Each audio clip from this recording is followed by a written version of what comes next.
सदगुरु कबीर साहब की एक साखी है।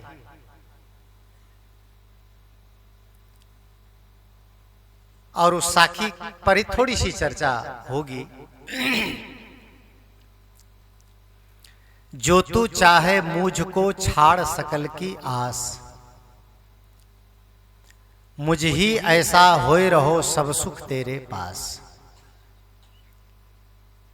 हजारों बार, अनगिनत बार इस साखी को हम लोग सुने हैं, आगे भी सुनेंगे। आज थोड़ा सा विचार करें इस पर। मैं आप सब लोगों से पूछता हूं, आप सब लोग जितने लोग यहां बैठे हैं, स्वस्थ रहना चाहते हैं कि अस्पताल में रहना चाहते हैं?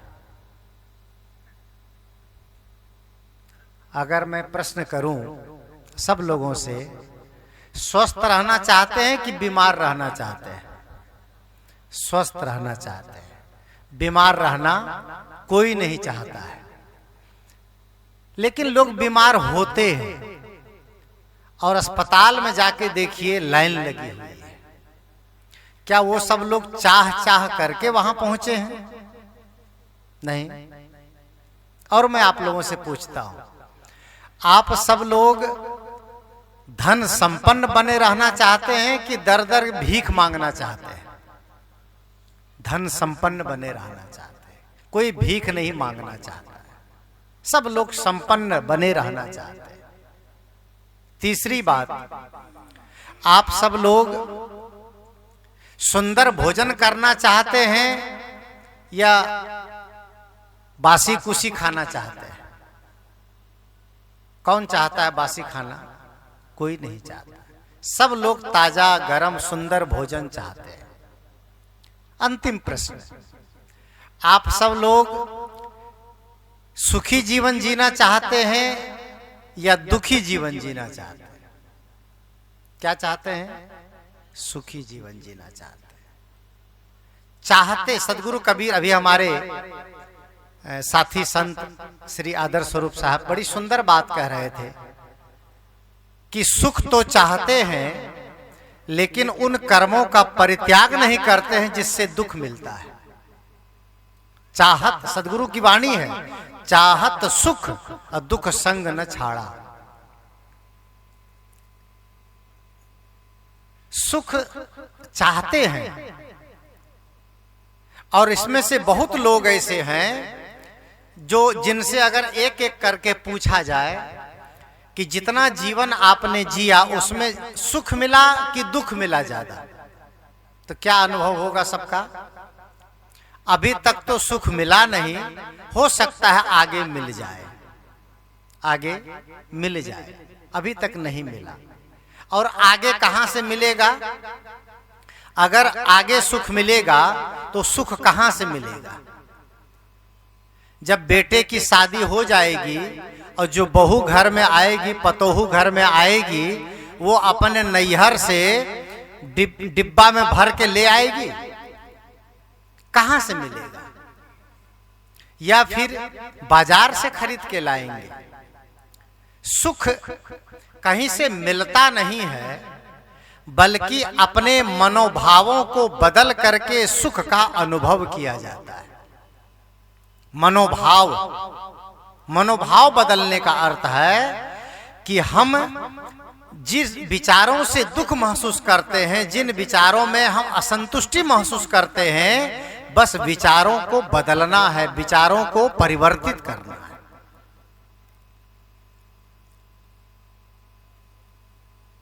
एक ही परिस्थिति में एक आदमी सुखी है तो दूसरा आदमी दुखी है। आप सब लोग जानते हैं महाकाव्य हमारे देश में दो हैं, एक रामायण और दूसरा महाभारत। ये दो महाकाव्य हैं, दोनों की अपनी अपनी महत्ता है, दोनों का अपना अपना मूल्य है। श्री राम, मर्यादा पुरुषोत्तम श्री राम अवध से चलने लगे जंगल के लिए। 14 वर्ष का कठोर जंगल उन्हें मिला और चल पड़े अवध से। तो जब अवध से निकलने लगे चित्रकूट की तरफ, प्रयाग की तरफ, गंगा की तरफ, तो अवधवासी मिल करके उन्हें रोकने लगे। वाल्मीकि रामायण में भी इसकी चर्चा है, रामचरितमानस में भी अपने ढंग से इसकी चर्चा है।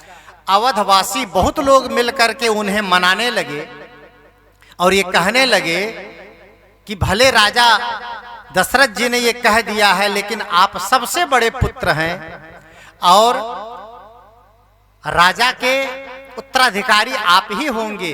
आप उनके कहने से अवध न छोड़ें, आप केवल कैकेयी के कहने से अवध न छोड़ें। हम सब लोग आपके साथ हैं और आप अवध में ही रहें। जंगल में 14 वर्षों का ये प्रवास न जाने कितना दुखदाई होगा। लेकिन वहां श्री राम जी क्या कहते हैं, अवधवासियों आप सब लोग बहुत अच्छे हैं, बड़े ही समझदार हैं, आप सबकी समझदारी पर मुझे बड़ी प्रसन्नता है, लेकिन मैं अवध जा रहा हूं, इसमें मेरा बहुत बड़ा हित है। हित क्या है? दृष्टिकोण ही तो है। हित क्या है? तो उन्होंने कहा पहला हित यह है कि मैं अपने माता पिता की आज्ञा का पालन करूंगा, और दूसरा मेरा हित है कि जब जंगल में जाऊंगा तो ऋषि मुनियों के दर्शन करूंगा, उनकी सेवा करूंगा, उनका सानिध्य मिलेगा, उनसे चर्चा करूंगा, उनका लाभ मिलेगा। मेरा जीवन तो धन्य हो गया मां के इस वचन से कि मुझे 14 बरस जंगल में रहना है। परिस्थिति एक ही थी, लेकिन अवधवासी उस परिस्थिति को अशुभ मान रहे थे, अच्छा नहीं मान रहे थे। लेकिन श्री राम जी उसे सकारात्मक ढंग से ले रहे थे, सुंदर ढंग से ले रहे थे, उसे अपने लिए सौभाग्यशाली मान रहे थे। केवल नजर बदली, केवल दृष्टिकोण बदला, केवल उनकी सोच बदली, और वह 14 बरस में उनके लिए सुख आनंद के क्षण भी बहुत आए। ये अलग विषय है कि सीता हरण के बाद में बड़ी परेशानियां आई, किंतु उसके पहले उनके दिन बहुत अच्छे बीते। उनका अपना ढंग था देखने, सोचने, विचारने का। सुख और दुख हमारे विचारों पर निर्भर करता है। एक ही परिस्थिति में एक आदमी सुखी है तो दूसरा आदमी दुखी है।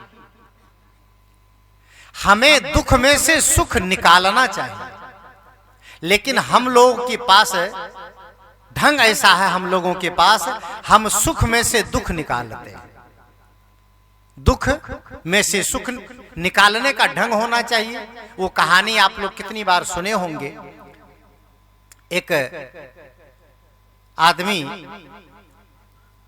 एक छोटा व्यवसाय करता था, मिडिल क्लास का आदमी था, छोटी दुकान करता था। करते करते दुकान बढ़ी, संपन्न हुए। संजोग से वो किसी गुरु से दीक्षित भी थे, दोनों पति पत्नी। बहुत दिन हो गए थे, गुरुजी आए नहीं थे। संजोग से एक दिन गुरुजी आए घर में, तो पति उसका दुकान में था, पत्नी घर में थी।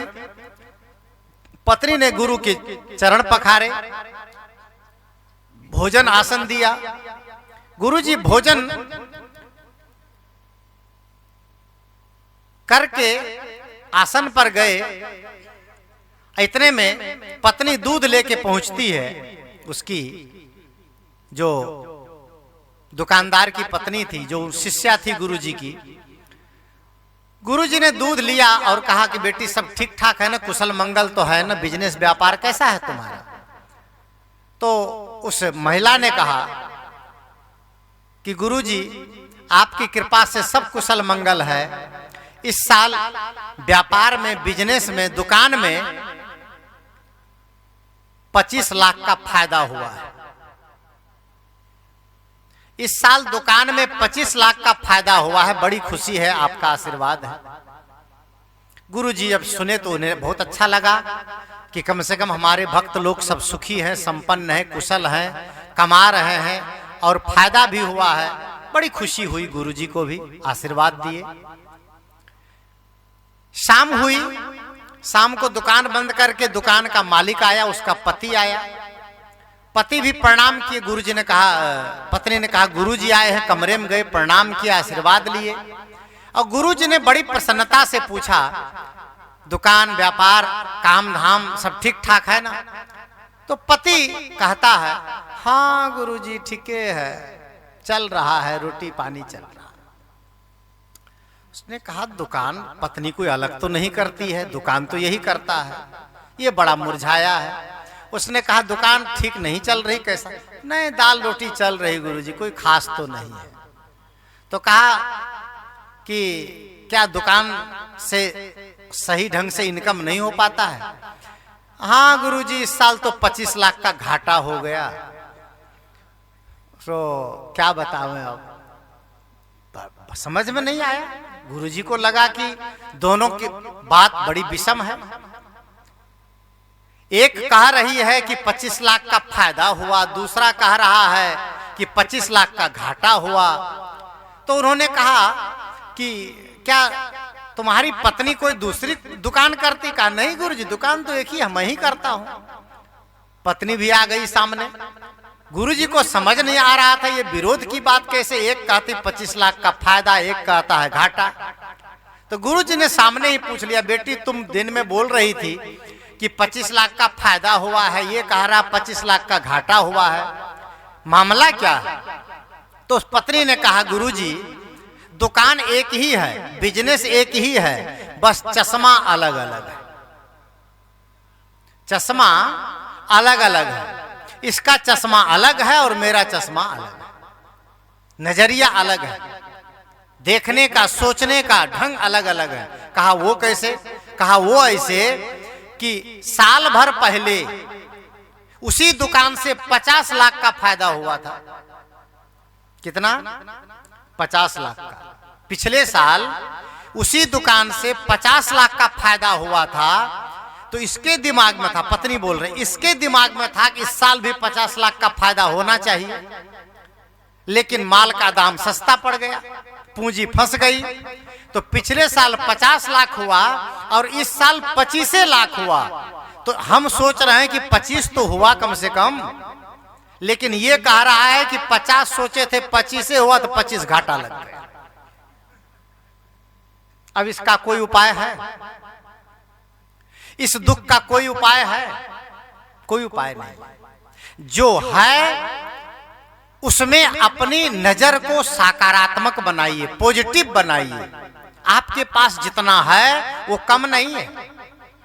आप जिस परिस्थिति में हैं आप सुखी रह सकते हैं। आपके पास आपके कमरे में, आपके घर में 3 कमरे हैं और किसी के घर में 10 कमरे हैं, तो 10 कमरे वाले को देख करके दुखी मत होइए। और किसी के पास कार है और आपके पास मोटरसाइकिल है, तो कार वाले को देखकर दुखी मत होइए। आपकी मोटरसाइकिल आपके लिए कार से भी बड़ी है।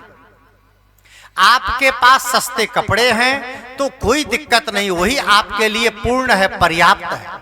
जो प्राप्त है वो पर्याप्त है। नजरें बदली तो नजारे बदल गए और किश्ती ने रुख बदला तो किनारे बदल गए। बदलना अपने दृष्टिकोण को है, अपनी सोच को है। एक जगह सत्संग हो रहा था, बात पर बात याद आ गई। एक जगह सत्संग हो रहा था तो पीछे एक जो मांगने वाले महात्मा लोग होते हैं ना, कुछ साधु का कपड़ा बना करके मांगते हैं, भिक्षा मांगते हैं। तो ऐसे मांगने वाले एक महात्मा आकर के पीछे वो खंभा के सहारे बैठ गए। बात सत्संग चल रहा था, संत का प्रवचन कर रहे थे, मुख्य वक्ता बोल रहे थे और महात्मा भीड़ थी। महात्मा पीछे झोला और कमंडल, वो जो हाथ में स्टील का लिए रहते हैं, क्या कहते हैं, कमंडल, वो कमंडल लेके बैठ गए। अब सत्संग सुन रहे थे। अब सत्संग सुनते सुनते मुख्य वक्ता ने अपनी बात को विराम दिया और वो बैठे पीछे थके मांदे थे ही, दिन भर घूमे थे, मांगे जांचे थे, जो कुछ मांगे थे झोला में भर लिए थे, कमंडल पानी पीने के लिए रखे थे और वो किनारे बैठ गए और खंभा का सहारा ले लिया, उसको नींद आ गई। और जैसे मुख्य वक्ता प्रवचन करके समाप्त किए और बोले, बोलो सदगुरु कबीर साहब की जय। तो जैसे जय बोले वैसे उसकी नींद खुल गई। नींद खुली तो देखते हैं कि झोला तो बगल में है, लेकिन कमंडल कोई ले लिया। अब कमंडल था बाबा का, कोई उठा लिया भीड़ भड़क्का में, कमंडल लेके कोई चला गया। अब रोने लगा वो। हो सकता है कमंडल से बहुत उनको मोह रहा हो, पानी पीता था, कुछ सामान रखता था और रोने लगा। चूंकि वक्ता ऊपर होते सब पर नजर जाती है, नजर गई, पूछे वो क्यों रो रहा है। भेजे हमारे भाई गीतेश साहब को कि देखो भाई वो क्यों रो रहा है। तो गीतेश साहब ने पूछा भाई क्यों रो रहे हो। तो उन्होंने कहा कि हमारा कमंडल कोई चुरा लिया सत्संग। तो कहा कमंडल चुरा लिया। तो बोले आके बताए साहब उसका कोई कमंडल चुरा लिया। तो संत तो दयालु होते हैं। संत ने कहा आयोजक से कि जाओ एक नया कमंडल खैरा से लाके उसको दे दो। तो पूछे कितना पानी अटता था। तो कहे कि 1.5 किलो। तो संत ने कहा 2.5 किलो पानी वाला कमंडल ले आओ। जाओ बढ़िया नया कमंडल लाके इसको दे दो। अब कमंडल लाके उसको दे दिए। कमंडल लेके चले गए। दूसरे दिन फिर सत्संग हुआ, फिर वो उसी टाइम आ गए। लेकिन आज इस झोला में, इस कंधा में झोला, अब कमंडल का जो डंटी होता है उसमें हाथ फंसा कैसे करेगा। आज कौन ले जाएगा। हाथ फंसा के यहाँ टांग के बैठ गया, इधर झोला लगा के बैठ गया, दोनों ऐसे करके अब बैठा है। नींद आ गई, फिर नींद आ गई, फिर कथा खत्म हुई, फिर जय बोला गया, नींद खुली। जैसे नींद खुली फिर रोने लगा। फिर संत ने देख लिया कि लगता वही बाबा जी है, फिर रो रहा है। तो गए उसको पूछने के लिए भाई अब क्यों रो रहे हो, क्या बात है। तो कहा कल हमारा कमंडल कोई चुरा लिया, खो गया, गुम हो गया। तो कहे तो कमंडल गुम हो गया तो तुमको नया कमंडल दिए न लाके, हाथ में कमंडल है, अब क्यों रो रहे हो।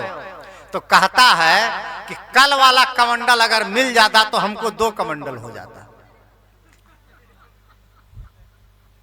कल वाला अगर मिल जाता तो हमारे पास 2 कमंडल हो जाता, इसीलिए हम रो रहे हैं। अब बताइए इस दुख की कोई दवा है। बस इसी तरह के दुख से हम लोग भी दुखी हैं, इसी तरह की परेशानी से हम लोग भी पीड़ित हैं। सदगुरु कहते हैं जो तू चाहे मुझको छाड़ सकल की आस। संसार की इन वस्तुओं से केवल गुजर होता है और तृप्ति होती है अच्छे विचारों से, तृप्ति होती है सुंदर चिंतन से, तृप्ति होती है अच्छे नजरिए से। इसलिए सदगुरु कहते हैं जो तू चाहे मुझको छाड़ सकल की आस, और मुझ ही ऐसा होए रहो सब सुख तेरे पास। कहीं बाहर से कुछ पाना नहीं है, कुछ मिलना नहीं है, कहीं जाना नहीं है, कहीं से कुछ प्राप्त नहीं करना है।